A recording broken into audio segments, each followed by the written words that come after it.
Hello everyone, what's up? Prince15 here with another video review. Today we're taking a look at Transformers Studio Series Core Class Decepticon MOHAWK from Transformers The Last Night. But before we take a look at the figure, let's take a look at the itty bitty little box here. It's a tiny little box. Core Class, very small. So right here we have a look at MOHAWK in his robot mode. This is Takara Tomy, Transformers Generations. As you can see right there, no Chinese knockoffs here. He's from Studio Series. There is the movie he is from The Last Night. Here is the you don't get a removable backdrop with this one. It's that's all you get. But you know, small box. Got to make some choices. It says Transformers along the side. Studio Series. He's a Decepticon, as you can see here. His name is MOHAWK. This is co-manufactured between Hasbro and Takara Tomy, as you see up there. He is for ages 8 and up. Of course, that's just a suggestion. They have to put that on there. Over here on the side, we have another look at MOHAWK and his ugly face. It's a core class in several different languages. Over here, we have another look at MOHAWK. And as I said, it's an authentic Transformer. No Chinese knockoffs here. And then on the back, here is his small little thing that shows how many steps he transforms in him in robot mode. His name is Decepticon MOHAWK, and you know, don't eat the figure. It's not very big, so it is actually probably possible to do so, but it would not be good for your digestive system. So here we have MOHAWK. He is a core class because Studio Series likes to, as much as they possibly can, stick to the scale of the films, and I really appreciate that. So he's a small little guy. He's itty bitty. He's real small, and he's this tiny little motorcycle, which I think, for what they're trying to get away with here, I think works rather well. So yeah, he has a knife which acts as kind of a stabilizer when you put him down. I mean, he does kind of wobble a little that direction, but it's not difficult to get him standing up straight most of the time. See, there we go. Now you can sit up straight. So yeah. So yeah, that does help stabilize him a lot. So you can remove it if you want to, but then he's just going to go or whichever way. So yeah, that is MOHAWK in his motorcycle form. So not really a whole lot to talk about here. He's mostly gray. There's like a little splotch of green here or there from the paint on the underside, but yeah, that's kind of it. So we'll just go ahead and get into his transformation. So what we're going to do first is just remove the knife. We'll just remove the knife, and then we'll go ahead and start with the legs here. So they just tab in right there. As you can see that there's a slot right there. So we'll just go ahead and lift the legs up, and then we will separate them. So there is your tab that connects the feet. And we'll just bring them down like so. So we have the legs pretty much done already. Now we'll move on to the arms. So the arms, not very well, but they do. The arms tab in right here on these little pegs, and then into these little slots right there. So you are supposed to have a double connection. However, I can really only get one on this side. I can only really get that one in. That tab doesn't want to slot into its proper hole. And then I can get both of these on this side, but it's not always the most secure, and it likes to pop out easy. But you know, given the class size we're working with, I don't think that's really too much of an issue. So we'll just untab his arms, kind of bring them around like this, extend them, and then just throw this hinge here. Just go ahead and bring that down like so. And then here's this wheel. We'll just move that off to the side to his shoulder right there. And then here is his head. Like I said, his ugly head. So we'll just go ahead and bring that up like so. And then we've got this motorcycle bit here. Again, we'll bring that up and then just tilt the feet how we want to. And yeah, there we go. We pretty much have, yeah, that is MOHAWK in his robot mode. And yeah, like I said, he's a tiny little guy. So yeah, here's the details on MOHAWK. You know, for the size that they're working with, and you know, the character design that they have to work with, I think they actually did a really good job. This is one of those figures I didn't actually think we were ever going to get because of how small. It's like Frenzy. We were never going to get an actual like transforming Frenzy character from the first movie. It's like that's just not going to happen. too small to do in Studio Series scale, unfortunately. I was like they made it work with the original movie line, but yeah, Frenzy and Studio Series not gonna happen, most likely. So so the fact they got MOHAWK to work, I'm actually very pleased by.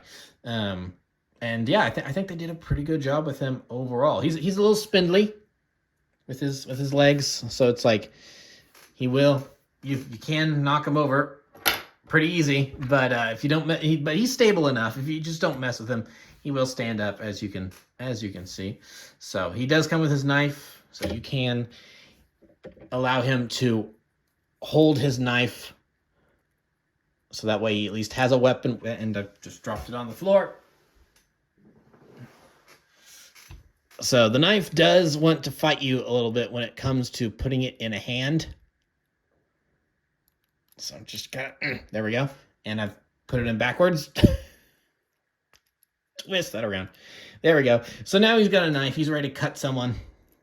He's ready to go all gangster on him or whatever. So yeah, there's his weapon. And if you don't want him holding his weapon, then that's pretty easy. There is some storage back here. There's just this little tab right back here. And then there's the same tab on the knife that you use to connect it in vehicle mode. And then probably helps you have it flipped the correct way, because this really only fits on one way. And then if it wants to work with me, there we go. And then you just tab it onto the back like so. So now he's got his knife ready to go at a moment's notice.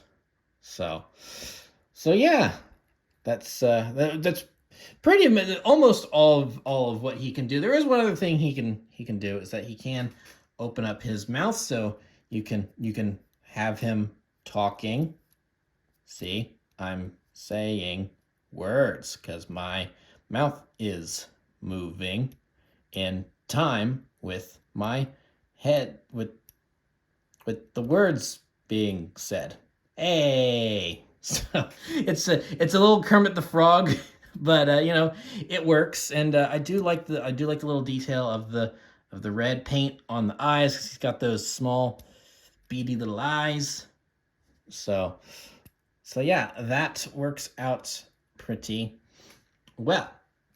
So now we'll go ahead and just put him down. Oh no, I've ripped his head off. Ah no, I've broken the figure live in the middle of filming this. No. So that is the other feature with this guy, is that you can remove his head just like so. It's just on this little peg. So it's pretty easy to do. And actually it's pretty easy to knock his head off when you're transforming him back into motorcycle mode. So you do have to be careful of that. So you can just go ahead and take off his head here as we see in the film. So there you go. There he is, headless. He knows something ain't right. So so now that we've got him headless, we'll go ahead and bring in size comparisons here. So here's his headless buddy, Nitro. And there it is. And here's Nitro's head, which of course Bumblebee blasts off at the end of the movie. So yeah, there is there is Nitro and MOHAWK sans heads. So there you go. We'll go ahead and bring in Megatron as well. His head's staying on, but so yeah, there we have some Decepticons from the last night, and I have to say I actually do like the way they all look together. The last night Decepticons aren't the most cohesive bunch, and I'm not going to bother with that because that's actually kind of irritating to put his head back on. I'm going to be frustrated with that later, I know. But so yeah, there's his head back on. But yeah, in terms of the Decepticon cast, these three kind of carried the last night, because Barricade was kind of just there again with his new design. It's like, yay, Barricade's back, and he still doesn't really do anything. Awesome.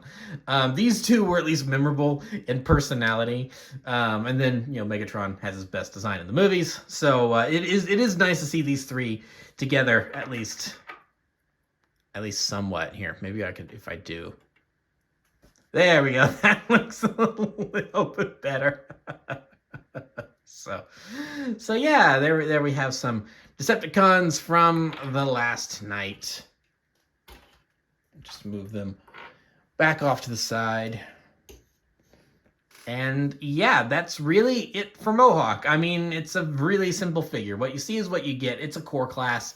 They're cheap, small Transformers. You're not going to get a whole lot with them. I appreciate them doing some of these. Like some of them, I've really just kind of scratched my head and gone, why do we really need a? It's like when they did the core class Shockwave from the Bumblebee movie before they did the regular Voyager. It's like, what was that supposed to be? His knife has fallen off. There we go. It was like, was that supposed to be the holdover for when we got the Voyager, like 3 whole years later or something like that? It's like, I never really understood. It's like why they made a core class Shockwave. It's like, really, that's it. And they and like Starscream, like they made Starscream a core class figure from Bumblebee as well. It's like, why? It's like some of the figures that they choose to make core class figures of, I don't necessarily understand.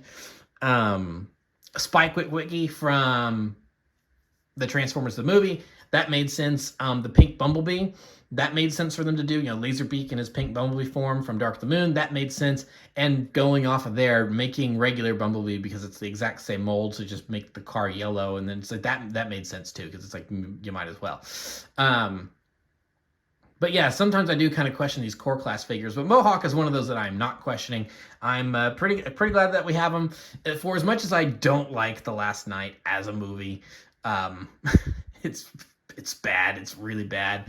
I do appreciate some of the designs. Mohawk being kind of out there and all spindly and stuff. I do like, and I applaud the engineers at Hasbro for managing to figure this guy out, especially in the scale that he is.